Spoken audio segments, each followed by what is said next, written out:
পাঠ করি না, কিন্তু আজকে আমি পাঠ করছি। কিন্তু আমার পাঠের মূল বচন হচ্ছে ৫৫ পদ, সেইটুকুনি আমি আজকে আলোচনা করতে চাই। আসলে তার আগে আমরা প্রার্থনা করি। মঙ্গলময় ঈশ্বর, তুমি বাক্য রূপী ঈশ্বর, তোমার বাক্য তুমি প্রকাশ করো যেন আমরা সঞ্জীবিত হই। আমাদের চলার পথকে আলোকিত করো যেন অন্ধকার ঘুচে যায়। পবিত্র আত্মার সংযোগে ইহা তুমি সাধন করো। শোনো আমাদের আকুল প্রার্থনা তোমার পুত্র যিশু নামে চাই। প্রভুতে আমার প্রিয়জনেরা, আজকে মৃত্যু নিয়ে যখন কথা বলছি, মৃত্যু একটি সার্বজনিক ভয়। মৃত্যু একটি সার্বজনিক ভয়। এখানে কোনো জাত, পাত, ধর্ম, সম্প্রদায় কোনো কিছুতে আটকানো সার্বজনীন। আজকে ভারতবর্ষ ধর্ম বিভেদের মধ্য দিয়ে তারা বলছে আমরা হিন্দু, কেউ বলছে আমরা মুসলমান, কেউ বলছে আমরা জৈন, কেউ বলছে আমরা খ্রিস্টান। সবাই সবাইকে নিজেদের ধর্মকে রক্ষা করতে চাইছে এবং তারা নিজেদেরকে পার্থক্যটা বোঝাতে চাইছে যে উই আর হিন্দু, সনাতনী, আমরা হচ্ছে সনাতনী এবং আমাদের উপরে কেউ নেই, আমরাই শ্রেষ্ঠ। আবার মুসলিমরা বলছে আমরাই আদি, অথবা খ্রিস্টানরা বলছে আমরা সবকিছু। কিন্তু এই সকলের জন্য একটা সত্য, জন্মিলে মরিতে হবে। আজকে এখান থেকে এড়াবার কোনো পথ নেই, এড়াবার কোনো পথ নেই। এটা সার্বজনীন ভয় রূপে পৃথিবীতে বিচরণ করছে এবং সকলে আতঙ্কিত। কিন্তু মানুষ তারা জানে তারা মরবে, তথাপি তারা মৃত্যু ভয়ে আতঙ্কিত। তথাপি তারা কেউই মরতে চায় না। অনেকে বলে আমরা মরতে চাই, আসলে মরতে চায়, আসলে কেউই মরতে চায় না। আবেগ তাড়িত হয়ে অনেক সময় ভুল কাজটা করে ফেলে, আর তখন যখন ছটফট করে তখন সে ভাবে যে আমি বাঁচতে চাই। আমি একজনকে জানি, একটা পরিবারকে জানি, যে পরিবারটা খুব ভালো পরিবার ছিল, কিন্তু কোনো অশান্তি, কোনো সমস্যার কারণে এক দুর্ঘটনার মধ্যে চলে গিয়েছিল। সে আগুন দিয়েছিল গায়ে, আর আগুনের ছটফটানিতে সে ছটফট করছে এবং চিৎকার করছে, বাঁচাও বাঁচাও বাঁচাও। আগুন দিয়েছিল মনে হচ্ছে আত্মহত্যা করেছে। কিন্তু মৃত্যু কাছে এসে গেল, তখন সে মৃত্যু চায় না, তার দিদিকে জড়িয়ে ধরলো। তার দিদিকে জড়িয়ে ধরতে দিয়ে কার কিছুতেই ছড়াতে পারলো না এবং দিদিও অগ্নিতে দগ্ধ হলো এবং দুটি প্রাণী একসঙ্গে মারা গেল, একসঙ্গে মারা গেল। যদিও দিদিও মৃত্যু চায়নি কখনোই, বোন মৃত্যু চেয়েছিল কিন্তু আসলে চায় না, মৃত্যু কেউ চায় না। আর তাই তো যদি আজকে এখানে ৮০ বছরের কেউ একজন বুড়ো রাস্তায় পড়ে যায়, মাথা ফেটে রক্ত বেরোচ্ছে, কেউ বলবে না বাইবেল বলছে কি আমাদের আয়ুর পরিমাণ ৭০ বছর মনোযুক্ত হইলে it is over, no need to stay in this world, আর থাকতে হবে না, থাক পড়ে থাক পুরোটা। আর তার বাড়িতে যখন ৮৫ বছর কিংবা ৯০ বছরে বৃদ্ধাটা বা বৃদ্ধটা হাস হাস করে নিঃশ্বাস নিতে পারছে না, তখন আপনি দাঁড়িয়ে দাঁড়িয়ে হাসেন বা আপনি বলেন ঠিক আছে জল খাও, শেষ জলটা খাও এবং বিদায় নাও, আপনি কি বলেন? না, আপনি ওই ৯০ বছর বুড়িটাকে নিয়ে বা বুড়োটাকে নিয়ে আপনি ছুটতে থাকেন, সবাই আতঙ্কিত হয়ে যায়। কেন আমরা জানি যে তার জীবন সীমা শেষ হয়ে গিয়েছে, তবুও আরেকবার তাকে দৌড়ে হসপিটালে নিয়ে যাওয়ার চেষ্টা করি। কেন? আমরা আসলে কেউই মরতে চাই না। আমাদের লক্ষ্য, আমাদের আকাঙ্ক্ষা কি না, আমরা এক অমরত্ব জীবন লাভ করতে চাই। আমরা অমরত্ব জীবনের জন্য আমরা ডাক্তার দেখাই, অমরত্ব জীবনের জন্য আমরা বড় করে পেট অপারেশন করে ফেলি, এত বড় একদম বুক থেকে পেট পর্যন্ত আমরা ছিঁড়ে ফেলি। কেন? বাঁচার জন্য, বাঁচার জন্য। মৃত্যু কারোরই জীবনের আকাঙ্ক্ষিত নয়, কিন্তু কেন কেন মানুষ মৃত্যুকে ভয় পায় বা মৃত্যুকে বরণ করতে আকাঙ্ক্ষী নয়? তার রহস্য খুঁজতে গেলে একেবারে আদিতে পৌঁছে পায়।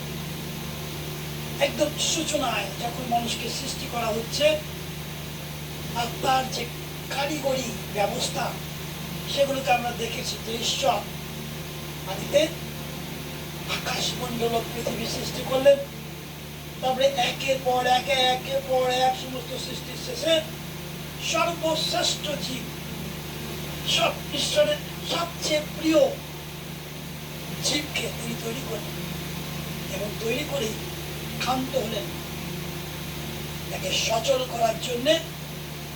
তিনি তার আজ্ঞা দিলেন না, তিনি তার প্রাণবায়ু দিলেন, তার শ্বাস বায়ু তিনি মানুষের নাসিকায় ফু দিলেন, লেখা আছে, আর তাতে মানুষ সজীব প্রাণী হইল। হালেলুয়া। একমাত্র মানুষ সে ঈশ্বরের আত্মার অধিকারের মধ্যে থাকে। অনেকেই বলে জীবে প্রেম করে যেই জন, সেই জন সেবিছে ঈশ্বর।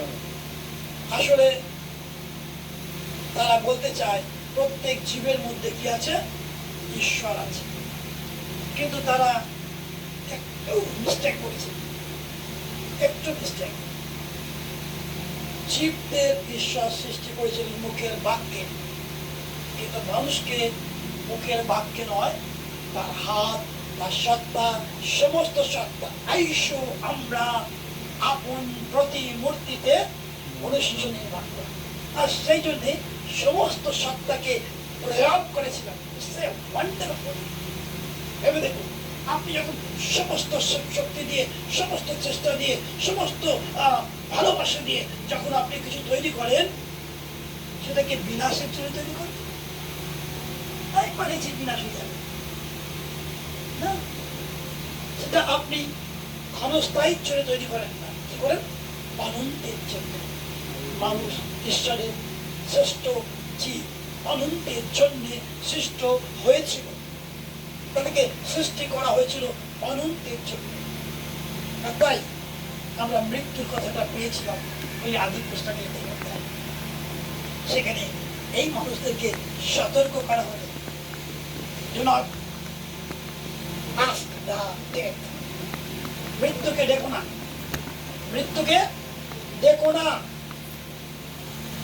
কিন্তু তোমরা অনন্ত জীবী হও, বহু বংশ হও, দীর্ঘ জীবন লাভ করো, প্রজাবন্ত হও। এই সমস্ত বিভিন্ন রকমের ব্লেসিং, বিভিন্ন রকমের আশীর্বাদ তিনি দিয়েছিলেন। আর এই মর্তে কর্তৃত্ব করো। কর্তৃত্ব মানে বোঝেন,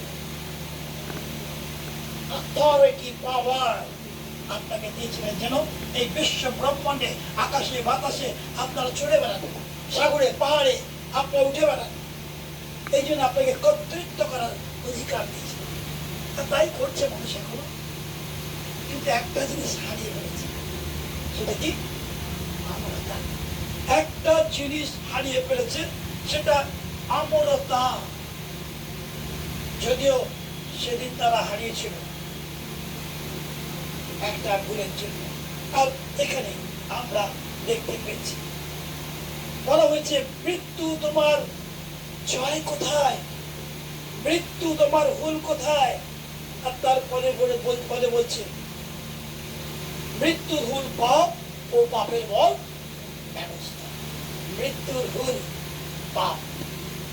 মানে পাপ যখন পৃথিবীতে এলো, ঈশ্বরের আজ্ঞা লঙ্ঘন করে তারা মৃত্যুর অধীনে এসে উপস্থিত হল।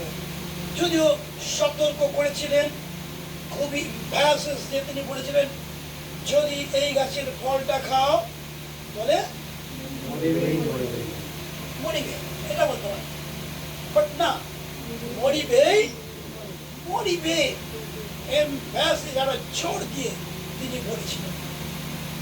কিন্তু এই জানা সত্ত্বেও মানুষ প্রলুব্ধ হয়েছিল,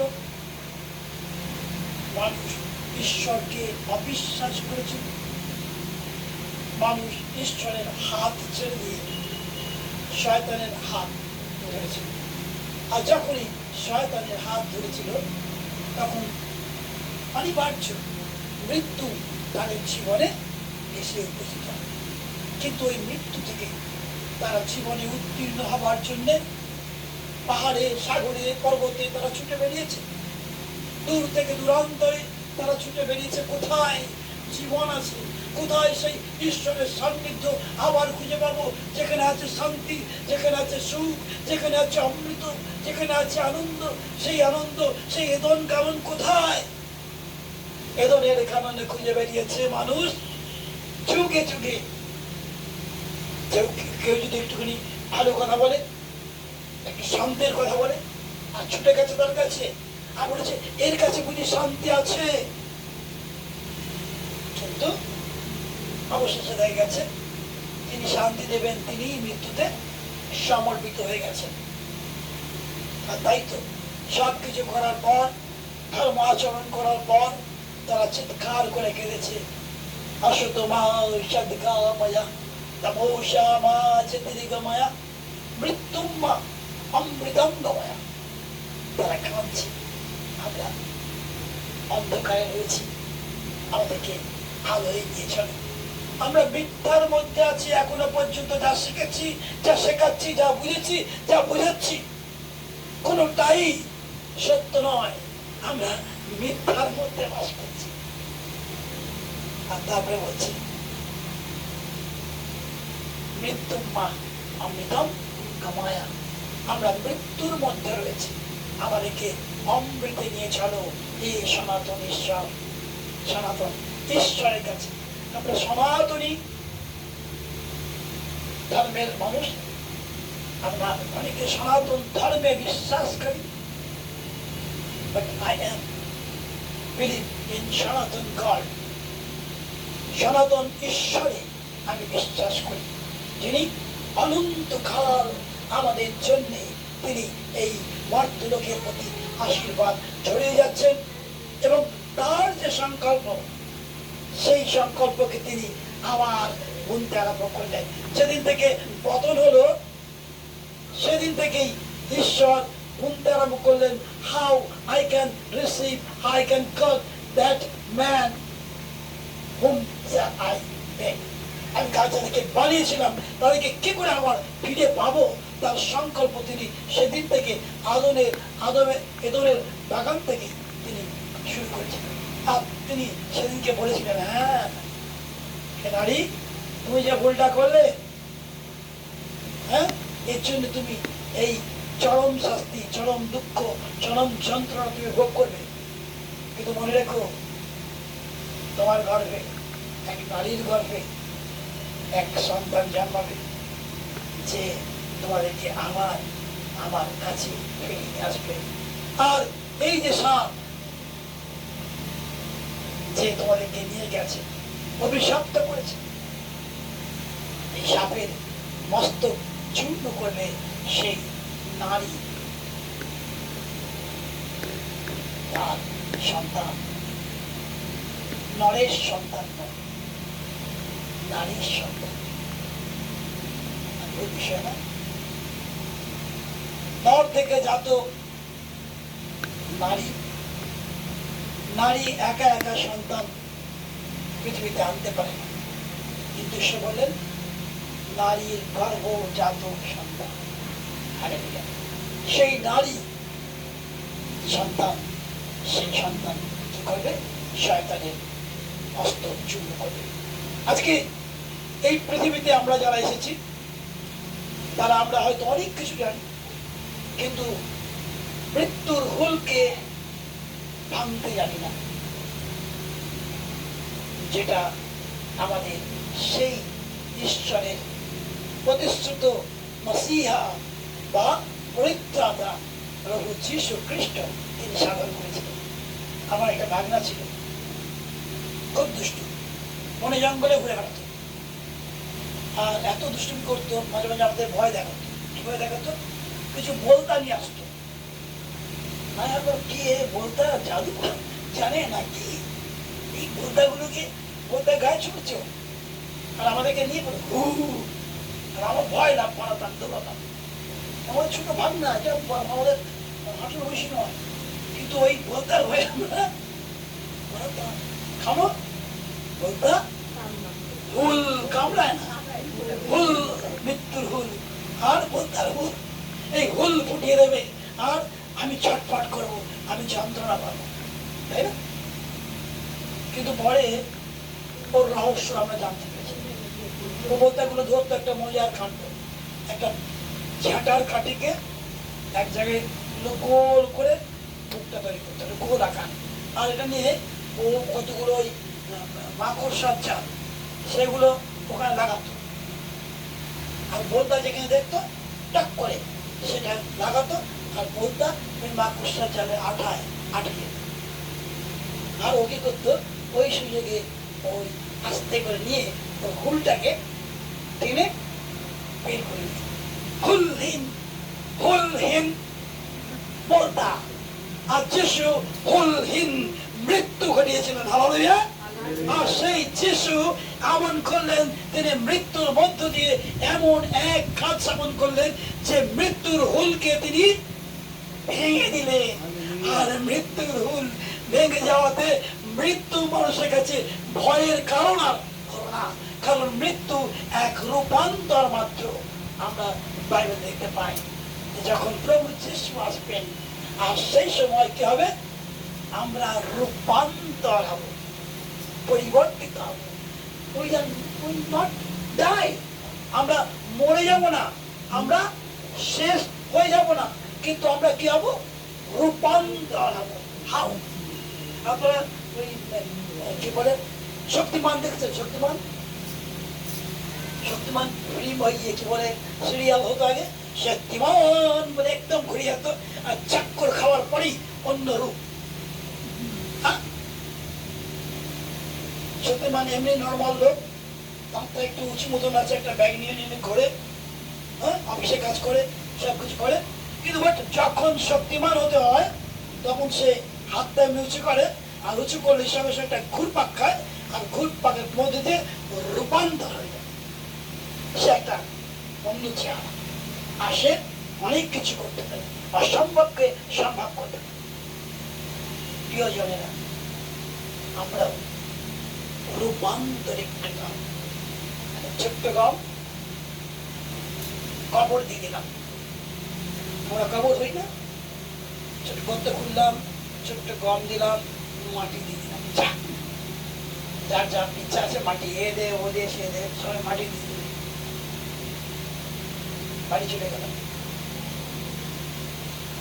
মাঝে মাঝে একটু জল দিলাম, মানে মোমবাতি জ্বালালাম, হ্যাঁ, তারপরে একটু ফুল টুল দিলাম 3 দিন 4 দিন বা 41 দিন একবার গমের কাছে এসে কিছু করলাম, কিন্তু 41 দিন আগে ওই গমটা পচে গেছে। আর যখন গমটা পচে গেছে তখন সে একটা নতুন রূপ নিয়েছে। হালেলুয়া। সেই গমটা ওই মাটি পুড়ে আবার বেরিয়ে এসেছে, সতেজ সবুজ একটা পাতা নিয়ে সে বিস্তৃত হয়েছে এবং সে রূপান্তরিত হয়েছে। গম আবার বেরিয়ে আসেনি, কিন্তু গম এক গাছে রূপ নিয়েছে। আজকে খ্রিস্টতে আমার ভাই বোনেরা, আপনি আমি ঠিক সেম হব। আমাদেরকে পুঁতে দেওয়া হবে, আমাদেরকে মাটি দেওয়া হবে, আমাদেরকে মোমবাতি দেওয়া হবে, কিন্তু আমি বলছি প্রভু সেই দিন যেদিন তিনি আসছেন, সেদিন আপনি পড়ে থাকবেন এখানে। এই দুজন যারা আগে গেছে তারা ওই মাটি খুঁড়ে মাটি ফুঁড়ে বেরিয়ে আসবে এবং তারা সবার আগে ঈশ্বর পুত্র প্রভু যিশুর সঙ্গে সাক্ষাৎ করবে আর সেখানে মিলিত হবে রূপান্তরিত দেহ। যেমন শুয়োপোকা এতগুলো পা নিয়ে কত কষ্ট করে এগাল থেকে ওডাল ও পাতা থেকে ও পাতা ঘুরে বেড়াচ্ছে, কতগুলো পা তার। হ্যাঁ, কিন্তু যেদিন শুয়োপোকা গুটির মধ্যে ঢুকে গেল, হয়ে গেল তার জীবনের সব আশা শেষ।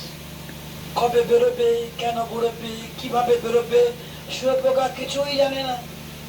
হ্যাঁ, শুয়োপোকার রূপান্তরটা কেমন হবে শুয়োপোকা কিচ্ছু জানে। কিন্তু যেদিন গুটি থেকে বেরোলো সেদিন তার 1000 পা শেষ।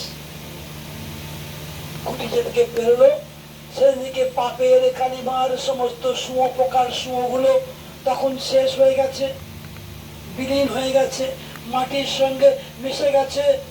আজ সেই শুয়োপোকার বিষাক্ত পান, বিষাক্ত পরিস্থিতি, বিষাক্ত অবস্থান আর নেই।